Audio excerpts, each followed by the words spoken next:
This episode is brought to you by FX's The Beauty Official Podcast. Join host Evan Ross Katz on the official podcast for FX's hottest new series, The Beauty, taking you behind the scenes with its amazing stars as they discuss the show's most jaw-dropping moments. Featuring Evan Peters, Anthony Ramos, Jeremy Pope, Ashton Kutcher, Rebecca Hall, Bella Hadid, Megan Trainor, Isabella Rossellini, Jessica Alexander, and Ari Grainer. Search FX's The Beauty wherever you listen to podcasts.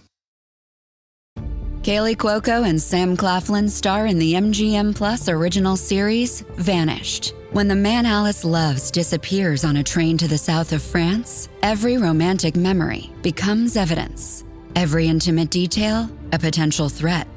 She thought she knew everything about him, but she may not even know his real name. 4-part thriller Vanished premieres February 1st on MGM Plus. Finding the truth is a dangerous affair. I'm Aislinn Green, and this is Unpacked, the podcast that unpacks the world's most interesting destinations and the deeper stories behind travel.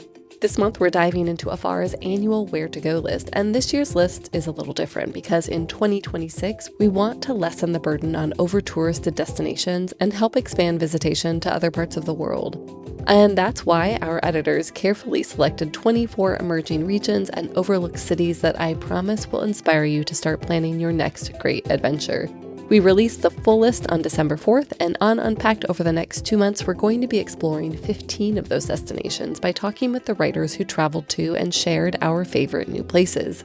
Writers like Yulia Denisyuk, my guest today. In addition to her travel writing, Yulia also hosts the podcast Going Places with Yulia.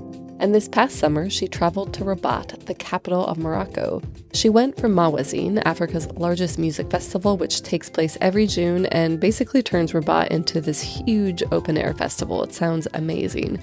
While she was there, she spent time exploring the city in depth, and she discovered that we travelers have been sleeping on Rabat. So today, Yulia shares the many reasons to go, including a refreshingly non-touristy medina, food you can't find anywhere else in Morocco, and the big news for 2026, which includes a high-speed train that will connect the city with Casablanca.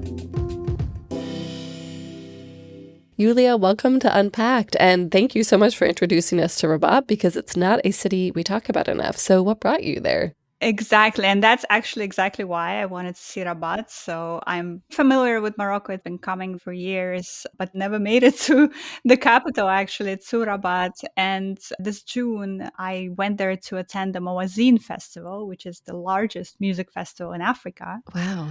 That I think is quite off the radar in the United States. So I wanted to see what it's all about. What was it like? The festival was incredible. I am now a fan of this festival, and I tell all my friends to go there and check it out. And it's free to attend. It's a week-long, 6 stages. Artists from all over the world, African, Moroccan, American, European. It's just such an incredible celebration of music.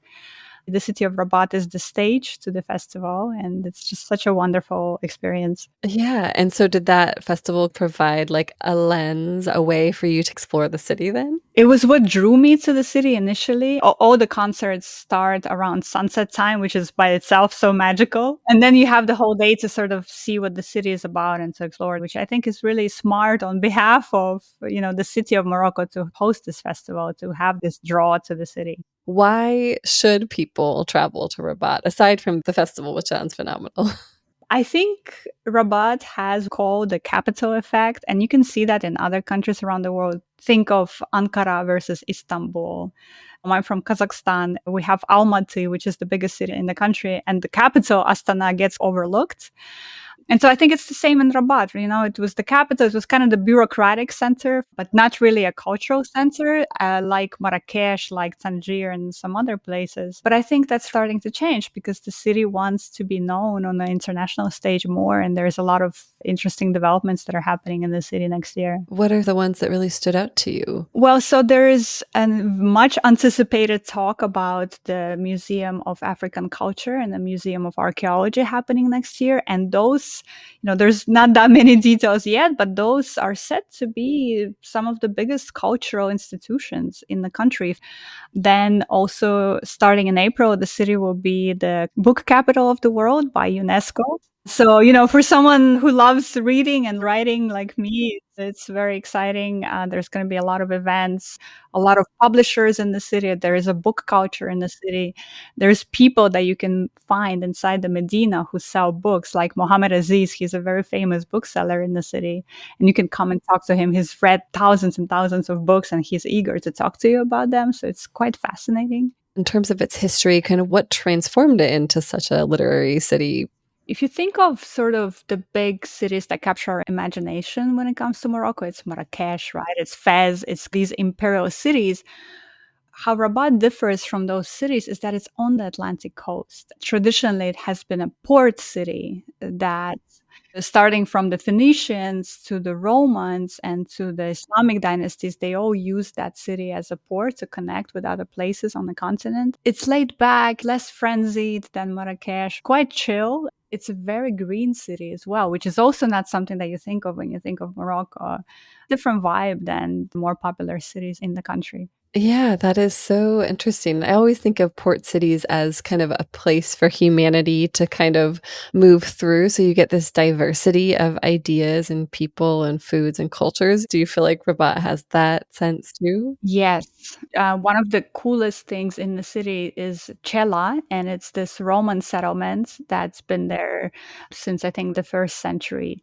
It's also, by the way, one of the stages for the Mawazin festival, which is just incredible. Right next to it, within walking distance, is the Kasbah, which is the Islamic fort that was built in the 12th century. And then there's even earlier settlements of the Phoenicians, and then also the Moors from Andalusia settled here when they were expelled in the 15th century. So there's all these kind of Andalusian influences as well. And you see that reflected in the architecture of the city and also in the food of the city as well. Oh, let's hear more about the food of the city. I imagine being on the water, is there a lot of seafood? There is seafood, yes, incredible shrimp. I've eaten so much shrimp when I was there. Also, the way they make typical Moroccan dishes, for example, pastilla, which is, you can find pastilla everywhere, but the Rabati pastilla is different. They call it the royal Rabati pastilla because it's very thick. It has very thick layers of eggs, and it's just this very royal way, I guess, to make a dish. It really has that influence of the Andalusian, the Moors from the Andalusia that came and settled in this area. They brought sort of that Andalusian style of cooking with them, and I think the pastilla reflects that as well. Yeah, that does sound different than other Moroccan food I've tried. Are there other dishes that felt different to you? So I have some Moroccan friends as well, and I was asking them about some of the dishes. I found one dish which is called kefta, and it's like a meatball, but with particular kind of spices that they use in Rabat. And my other Moroccan friends have never heard of it, which just kind of tells you how regional dishes are quite regional. So, for example, kefta, you can only find it in Rabat. I don't think you'll be able to find it in other cities even.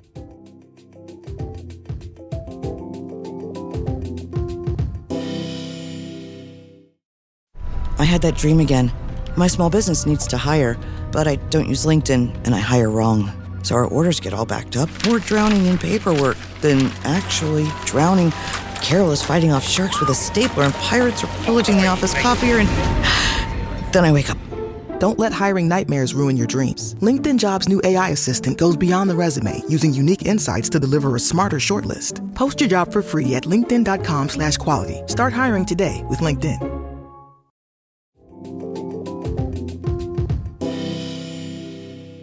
You mentioned that it's kind of a more chill city, that the pace of life feels a little slower there, and it sounds very dreamy. Can you tell me a little bit more about what it's like to be there? Is this kind of a place where you feel like people should spend more time, like lean into slow travel a bit? Yes, and for many years, tourists weren't really coming to Rabat. It's a relatively new thing. So when you come to the Medina of Rabat, it's not a touristy place per se. It's a place where people come to shop, to have tea or to have juice, to peruse books.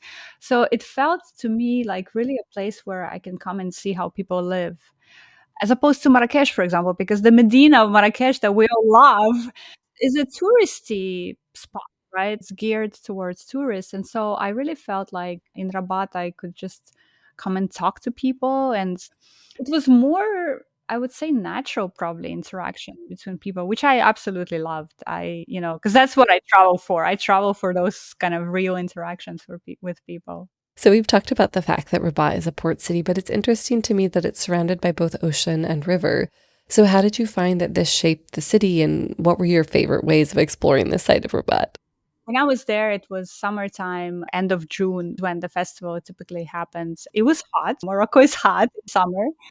But because it's on the ocean and because of the river, the breeze is constant as well. So it's hot, but it's not oppressively hot, if that makes sense. I walked along the Kasbah, which is the 12th century Islamic fort right on the ocean. The beach was filled with people. Everybody's bathing, everybody's chilling, the music is playing, the international artists are starting to set up on the stage, and you can hear sort of their strings of the guitar. Just the vibe itself was just everybody was just enjoying themselves, and it's so lovely. One of my favorite things was to go to the Andalusian Gardens in the Kasbah. You walk along the waterfront, and all of a sudden you're in this green space, which feels like you're back in Sevilla for a second. Just so beautiful, and you can get a glass of mint tea and you can wander around the gardens and find yourself in another cafe overlooking the Atlantic Ocean, and again you see kids jumping into the river. The beauty of Rabat is that it's everything that you would want to see as someone coming to the city for the first time is very walkable, because the Medina is right next to the Kasbah is right next to Chela. So in a couple of hours, you can walk everywhere. And if you want to go just a little bit outside, there is literal forests of Rabat and a lot of green spaces. So it's, if you're a nature lover, if you love green spaces, it's a great place. I would love to close with your advice for how people should best plan a trip here. Are there good times of year to visit? Of course, there's the festival. Any other tips on booking a trip or staying? I am, in fact, planning to go back with my friends next summer and visit the festival as well. But outside of the festival, spring and autumn are good times to see because it's less hot. It's going to be more fresh in the evenings if people like to do that. One thing that we didn't talk about is that next year, Rabat and Casablanca will be connected by a new high-speed train line, which will reduce the journey, which is currently 2 hours by train from Casablanca to Rabat, to 35 minutes. So yeah, I would say the spring, fall time. But of course, if you have some time in the summer, come and see at least some performances of Mawazin, because it's quite an incredible experience. Well, we will link out to that as well as to your podcast in the show notes. But Yulia, it was so nice to meet you. Thank you so much for joining us today. Thank you so much, Aislinn, and thank you for this opportunity to talk about Rabat. Thanks so much for joining this special episode of Unpacked. In the show notes, you'll find links to the full Where to Go list, as well as to all of the places that Yulia mentioned. We've also included Yulia's social handles, her podcast, and her website, as well as other travel resources so you can jumpstart your 2026 travel planning. We'll release more Where to Go episodes through December 19th, and then again starting on January 1st. Happy travels!